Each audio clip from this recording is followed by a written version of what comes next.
सदाशिवसमारम्भां शङ्कराचार्यमध्यमाम् अस्मदाचार्यपर्यन्तां वन्दे गुरुपरम्पराम्। Confederation of Senior Citizens Associations of देवांचल Haridwar Uttarakhand के इस द्वितीय प्रांतीय अधिवेशन में मंचस्थ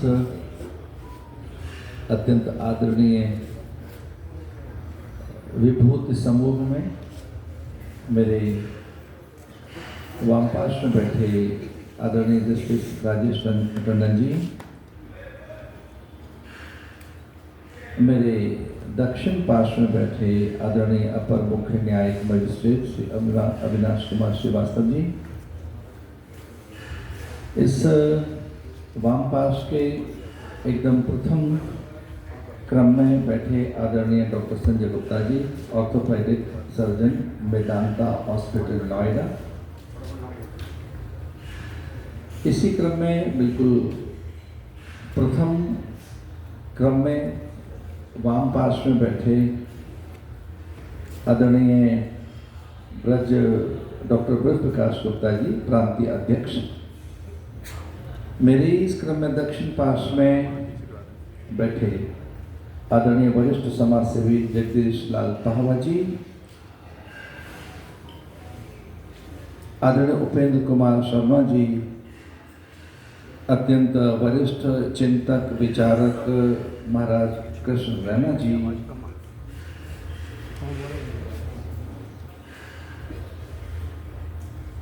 और इस अवसर पर आप सभी आदरणीय प्रतिभागी।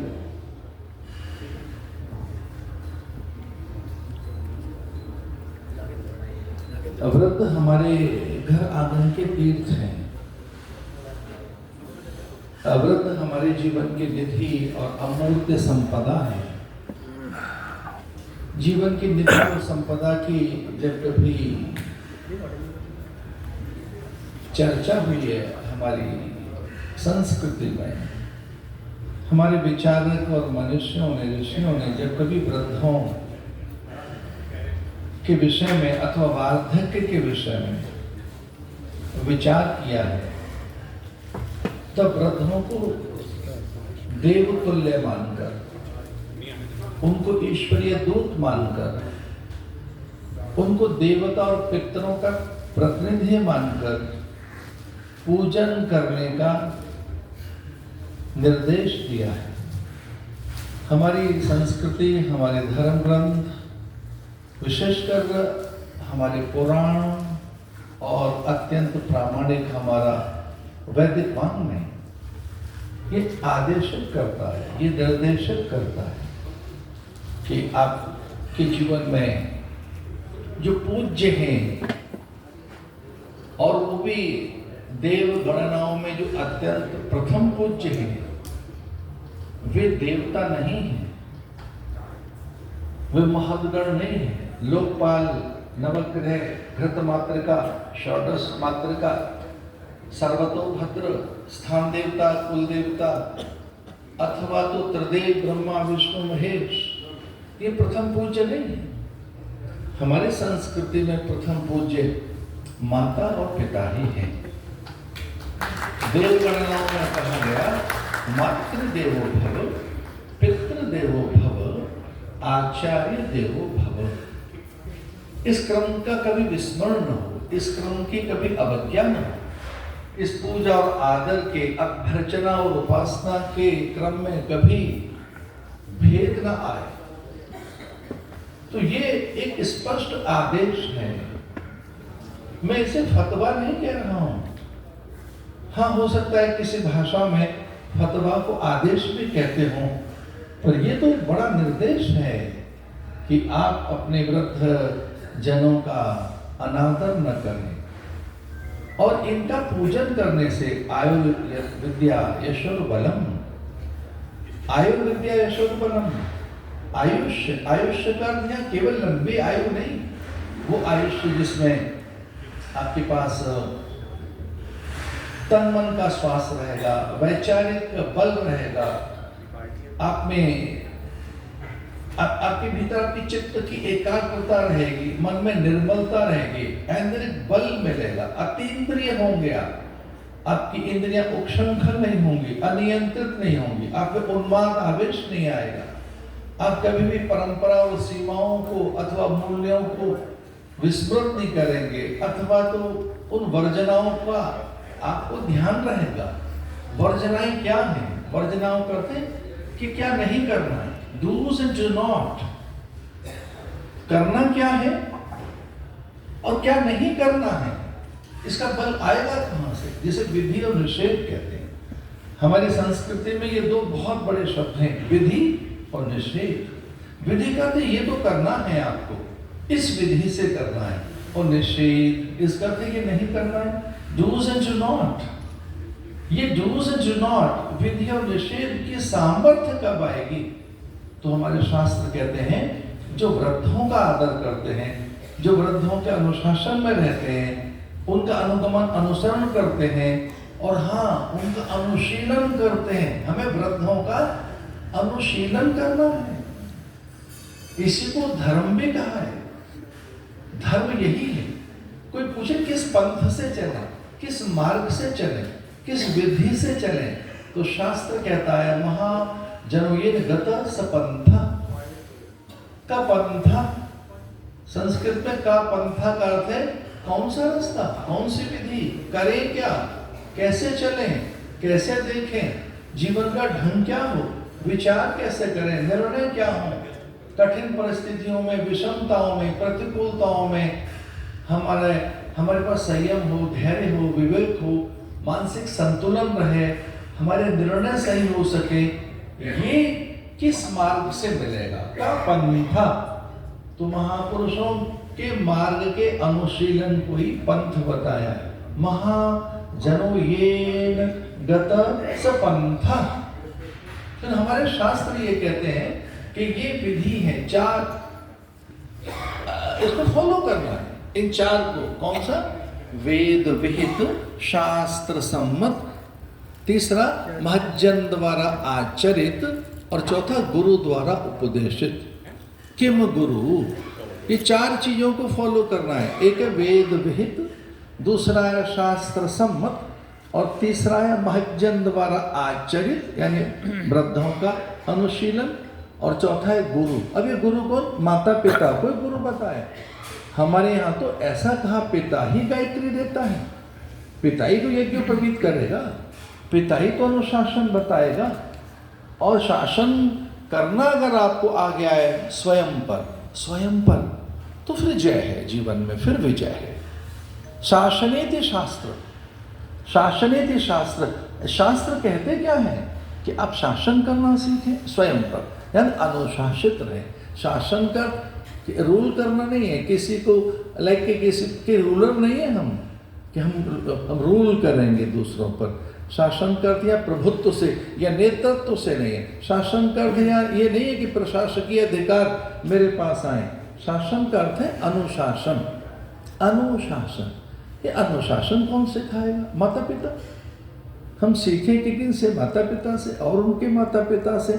और हमारे यहाँ ये कहा है कि कभी भी जय, सिद्धि, विभूति, विद्या और कोई भी सफलता तभी प्राप्त हो सकती है जब इनको फॉलो कर रहे हैं। अब ये कौन?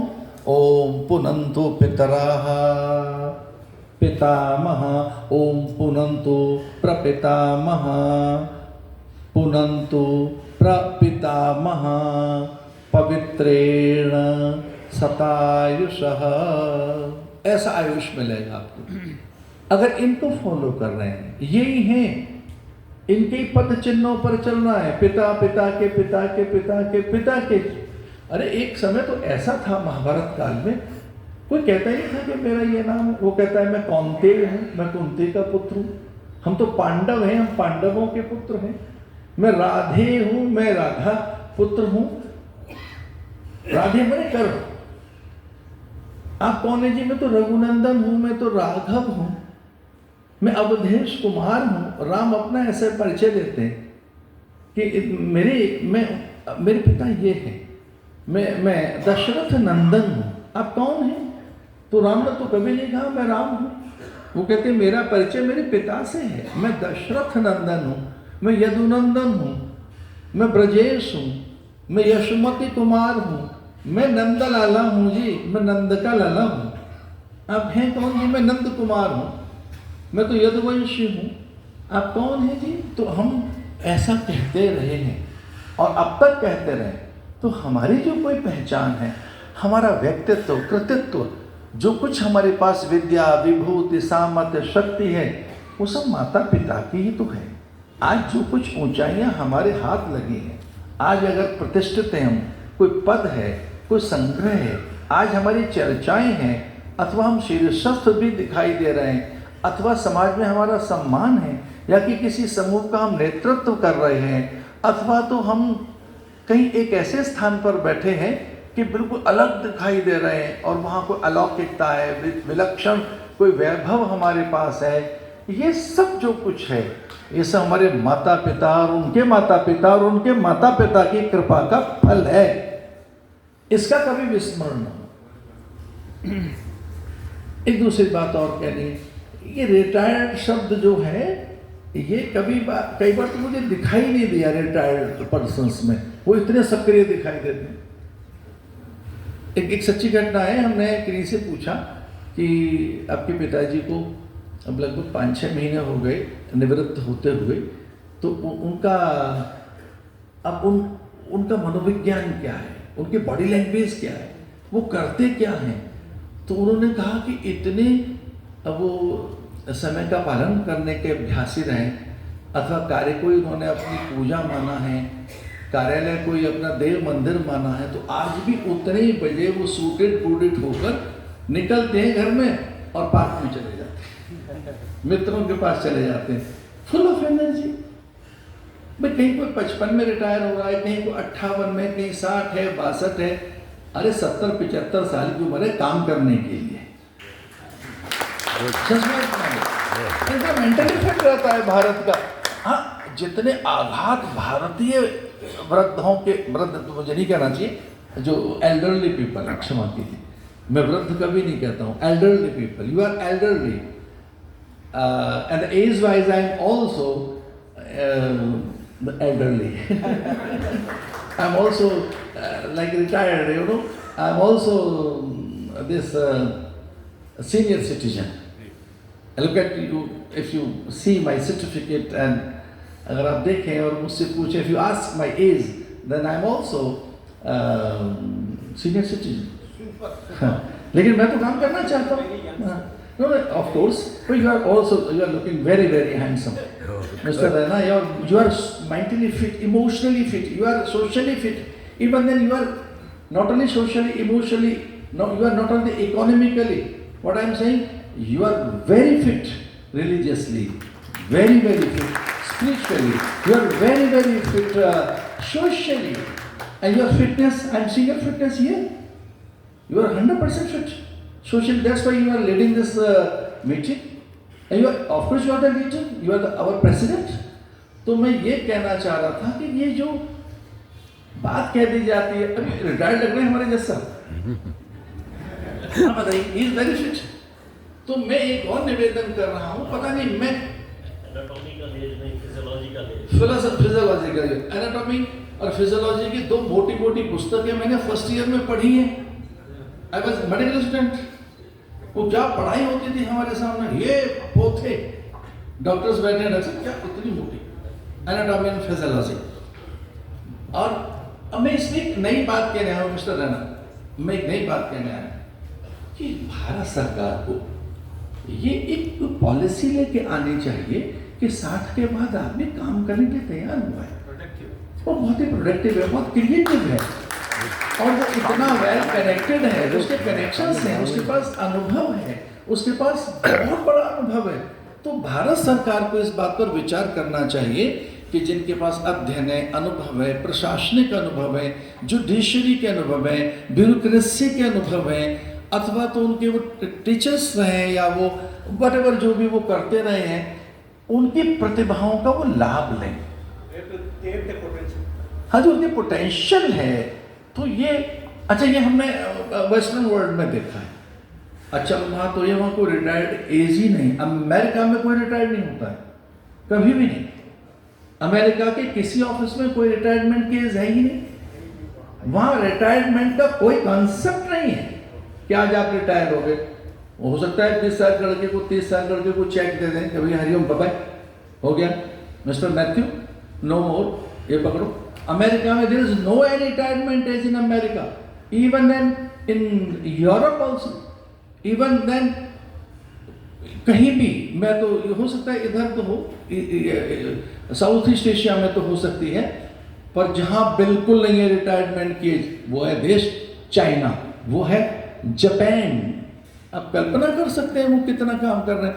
मैं एक नया विचार दे रहा हूँ राणा साहब, आप अपनी इस सीनियर सिटीजन जितनी भी एसोसिएशंस हैं, एक कोई ऐसा प्रारूप दीजिए भारत सरकार को, हमारी राज्य सरकारों को, कि देखो जी हम ये खाली बैठे, ऐसा तो नहीं है, हम घर संभाल रहे हैं, हम फाइनेंशियली फिट हैं, इमोशनली फिट हैं, रिलीजियसली फिट हैं, हम हर तरह से फिट हैं। If we are fit, why we are sitting outside, why we are sitting outside. हमको एंगेज कीजिए, कोई हमारे लिए प्रोग्राम लेकर आइए, और हमें कोई तनख्वाह नहीं चाहिए। ऐसा भी नहीं है कि साहब हमें कोई पक्ष चाहिए कि फिर से कोई ऑफिस चाहिए, गाड़ी चाहिए। ये बहुत दिनों से मेरे मन में बात आ रही है कि इस देश का जो सीनियर सिटीजन है, देखिए सच मानिए हम सब अपने बच्चों से ज्यादा फिट हैं। हमारे बच्चे तो सवेरे हो सकता है 6-7 बजे उठने में आनाकानी करते हो, हम तो अभी भी ब्रह्म मुहूर्त में उठ रहे हैं। हमारी आदत ही ऐसी है, हमारे तो माता पिता ने कान पकड़ के उठाया हमको। Thank you so much justice, thank you so much. तो मैं ये कह रहा था कि क्या हम सीनियर सिटीजन्स के लिए, इंक्लूडिंग मी ऑल्सो, क्या मैं तो 24 घंटे काम करता हूँ, मैं तो इतने बड़ी, आप क्षमा कीजिए, मैं तो दिन भर काम करता हूँ, 16, 17, 18 घंटे। हाँ मैं तो लिखता भी हूँ, मेरा तो रोज है। पर वो देखिए अगर आप बैठ जाएंगे, एक और बात है, जो सीनियर सिटीजन है वो मन से कई बार लो फील करता है कि मेरा काम क्या है। तो अगर उसे हम एंगेज कर दें और उसको लाइब्रेरी दे दें, कार्यालयों में भेज दें। आज भी कितने ही सरकारी कार्यालय ऐसे हैं वहाँ पर पूरे लिपिक नहीं है, वहाँ क्लर्क नहीं है, वहाँ कोई हेड नहीं है, कोई सुपरवाइजर नहीं है। इतनी वैकेंसीज हैं अभी भी, या प्राइवेट सेक्टर में भी। एक तो ये मेरा कहना था, एक तो मेरा कहना ये था, और दूसरा मेरा ये कहना था जो थोड़ा सा भिन्न विचार है, बिल्कुल अलग विचार है, वो थोड़ा सा अलग तरह का विचार है। वो विचार ये है कि हम अपने से ही कोई एक काम ढूंढ लें, सेल्फ इनिशिएटिव, अपने से ही कोई एक काम ढूंढ लें कि 4 मिलकर यहाँ के डीएम से कहें जी ये इतने जो 20, 25, 50 घाट हैं हरिद्वार के, इनमें एक घाट हम ले रहे हैं, और हमारी ओर से इस घाट पर डस्टबिन होगा, हमारी ओर से इस घाट के जितने प्लांट्स और ट्रीज हैं उनकी हम प्रोटेक्शन करेंगे, यहाँ कूड़ा कचरा नहीं होगा, पॉलीथीन को हम यहाँ से पिक करेंगे। और यहाँ ये ऐसे हमारे यहाँ के कोई महात्मा, हमारे अखाड़े, हमारी धार्मिक संस्थाएं इन बुजुर्गों के लाभ लें।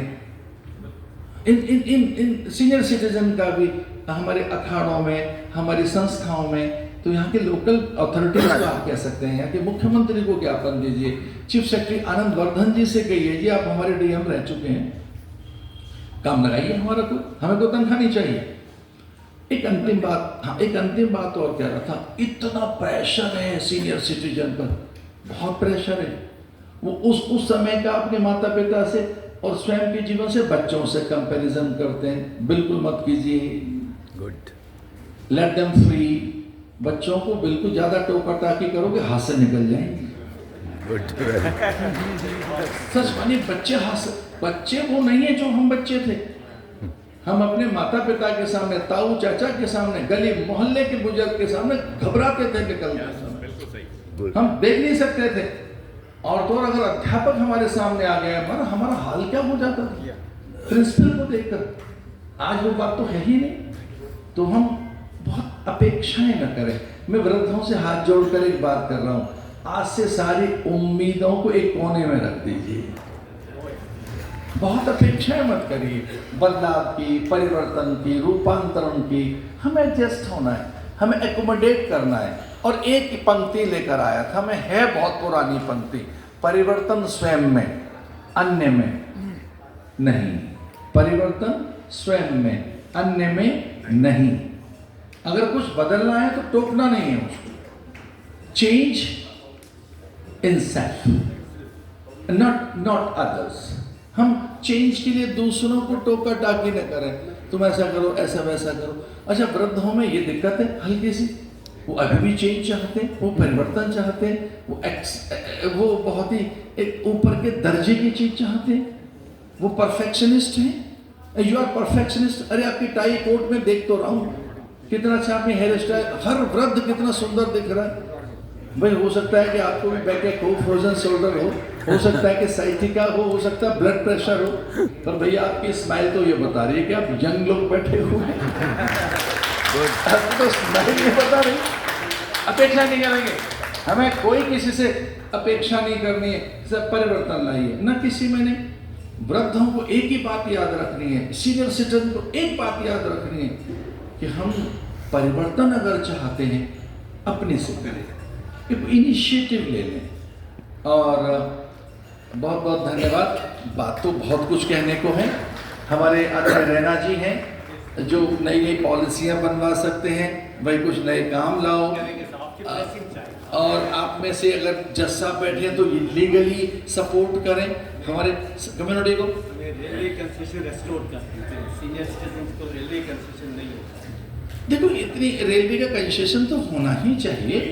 और हमने वेस्टर्न वर्ल्ड में चीज़ और देखी है कि वृद्धों के लिए अलग सुविधाएं, जो अब खैर हम उसको हैंडीकैप तो नहीं कहेंगे, जो दिव्यांग हैं, तो भाई उनकी पार्किंग का प्लेस बनाइए, उनको उनके लिए अलग बनना चाहिए, एक अलग क्यू हो उनका।